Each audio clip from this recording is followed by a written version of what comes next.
So what has gone wrong? So you have to track back again, whether it's the physical limitation, activity limitation, or whether it's because of food or because of the treatment. Welcome to Epilepsy Sparks Insights. I am your host, Tori Robinson, and here we talk with specialist clinicians and researchers to spark improved understandings of the epilepsies worldwide. If you're new here, please subscribe so that you don't miss future conversations, and let's get into today's episode. This episode continues my conversation with consultant neurologist Dr. Ching Soong Khoo on obesity and epilepsy. Last week, we discussed why obesity is so common in people with an epilepsy, what the research shows about physical activity, and why physical health is often overlooked in routine care. In this episode, we focus on what can actually help, including exercise safety, diet, multidisciplinary care, and changes in everyday clinical practice. For me, I have a sweet tooth, so I have to control myself. So I think sometimes some patients with epilepsy probably do not have this mechanism to control, the food binging desire. So it can be very dangerous. So it's like a vicious cycle. You don't move, you don't exercise, and you keep eating. What would you say for people who may be in this circle? What could be a way to at least try and get out of it, do you think? One of the ways to overcome this is actually coming from the treating clinician like us. So the way I consult my patients is very different from how I did years ago. So years ago, probably before the patient sits down, I would just ask, how's the seizure control? Is it okay? Are you taking the medications? Because you're just rushing. You want to finish seeing our patients as quickly as possible because there are a lot of cots waiting for you.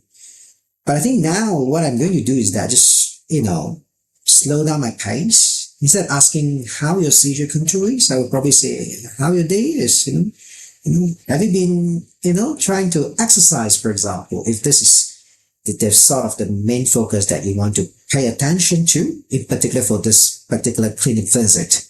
Instead of, asking whether you take your medications, your seizure frequency, tell me on the average, how many times you have a seizure. I think this is important. But again, to build rapport and to look into the other aspects of the management of epilepsy, we have to start off by asking that. For example, if asked, how's your day? Have you been trying to exercise? If the patient says no, then you just say, why? Is there anything bothering you?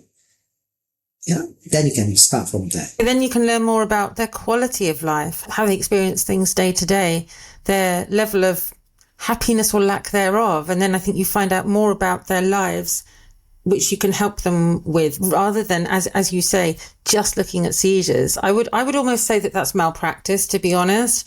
And so many patients experience it. Like you said, you see your doctor. Oh, so how are your seizures? How many have you had? And we're just like, I can't tell you about anything else then, obviously, because all you are interested in is seizure control. And then that's a bit crazy anyway, because tell me what you think about this. But I think if you can improve a person's physical health, their physical fitness, you improve quality of sleep much of the time and mood, which can reduce seizure likelihood. I can't agree more. I got a few patients who actually have frequent episodes of aura.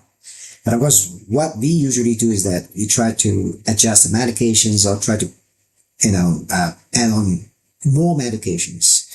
So one fine day, one of the ladies actually with epilepsy comes in and tells me that she's getting less aura. I said, well, what have you done? Because the medications are all the same. She said, she's picked up a new hobby. I said, what's that? He said, well, she started learning the indoor rock climbing. Oh, cool. Yes, how cool. And of course, in terms of safety, I'm not so concerned because it's done indoors, with a trainer, available and with all the safety measures being there. But she's been doing that for years and really she has seen a remarkable improvement. Of course, she's still taking the medications. She does not skip. However, she experiences fewer and fewer aura episodes. That's amazing. And again, I imagine that's both, the exercise itself and the fewer seizures has improved her quality of life. So it's like a win-win situation, right? Exactly. Or at least she's happy, she has improved physical and mental health. And, and I think even emotions, and cognitive, health, because when you do this, when you exercise, when you learn, this activity, I'm sure you get to know some new friends, you expand, your network, you talk more, you socialize. I think these are all very important aspects, when it comes to the management of epilepsy. And these are all often overlooked. As I always say, because we just focus on the only parameter, which is the seizure count. And then all of this combined, if a person is obese, it can often reduce their weight and bring them to a healthier weight. And I think one of the very important positive outcomes is that you feel more confident. Yes. And I would say that if people feel that, because I've certainly been there several times, if you feel that you can't exercise or you feel that you can't change your diet, because sometimes you are in that space, right, mentally, ask for help and be open with your neurologist about that. Absolutely. So I think one of the things is that during my day-to-day practice, when I see that the weight is an issue, and I think that I just can't solve it, and of course I will get my pharmacists and as well as dieticians to be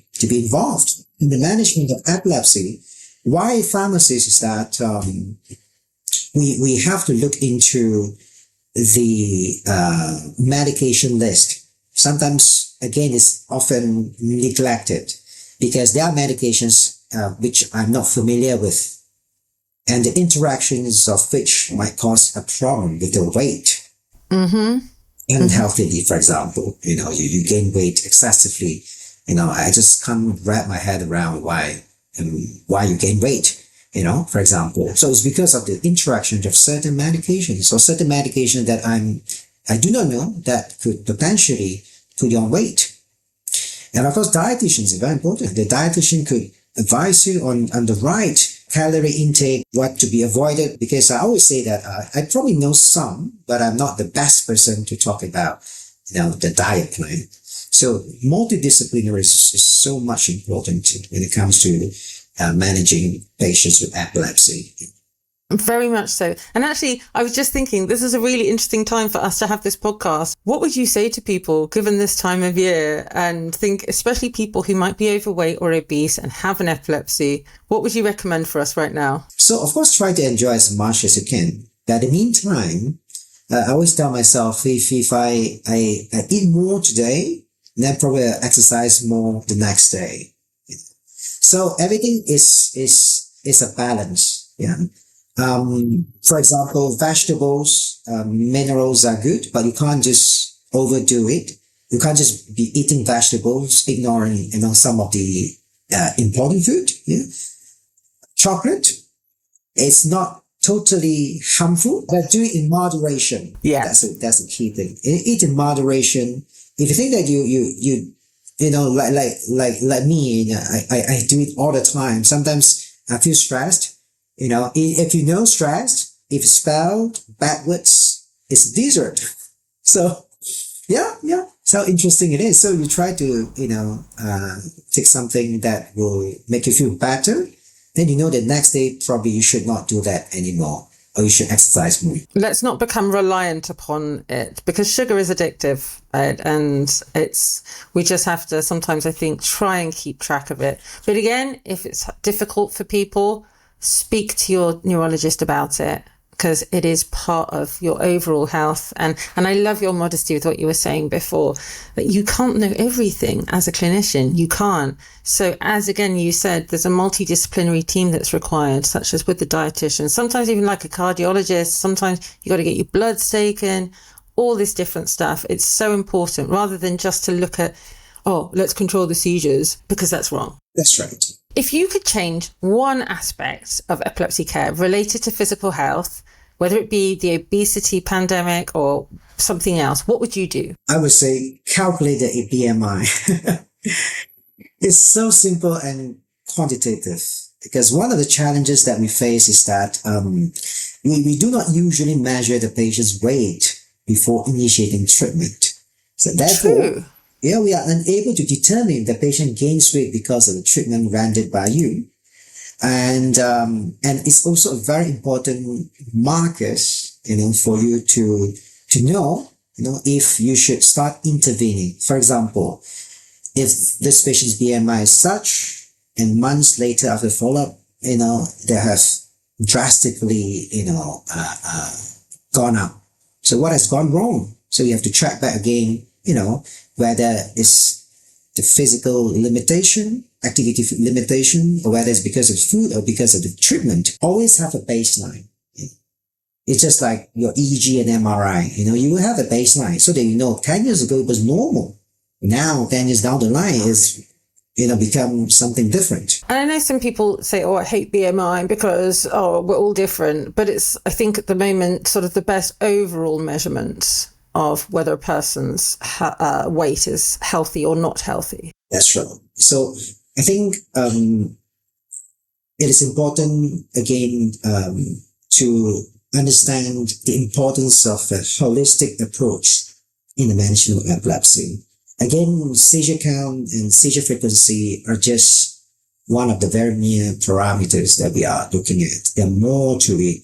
So it's just a tip of the iceberg that we're looking at. We should expand our horizon, have to view epilepsy patients with epilepsy like the other patients. There are many things that we have to look into. The sugar, the blood pressure. You can't just be sitting down with a blood pressure of 200 over 100 and you keep talking about how many seizures do you have in the last 1 month or 3 months. Right. When the blood pressure is so high, you should do something on that. Exactly. And then if you don't know what to do, refer them to a colleague or seek a colleague. A lot of times I do not know what I should do. So talk to your friendly colleagues, like psychiatric illnesses. If you think that something is not right with this patient mentally, I think that this patient is under a great deal of stress, reach out to your friendly psychiatric colleague and seek help. As the old saying goes, a journey of 1,000 miles begins with a single step. So encouragement from us, the clinicians, is important.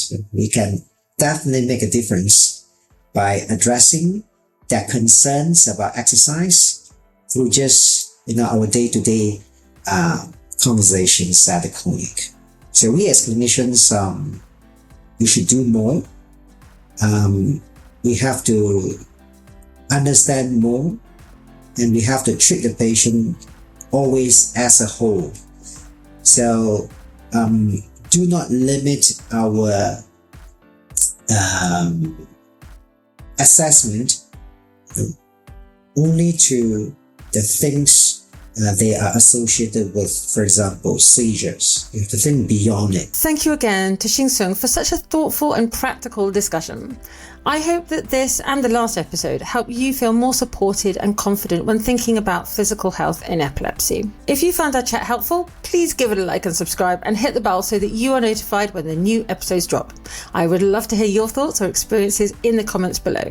If you'd like to support Epilepsy Sparks, channel membership is one option. Members get early access to new episodes. See you next time.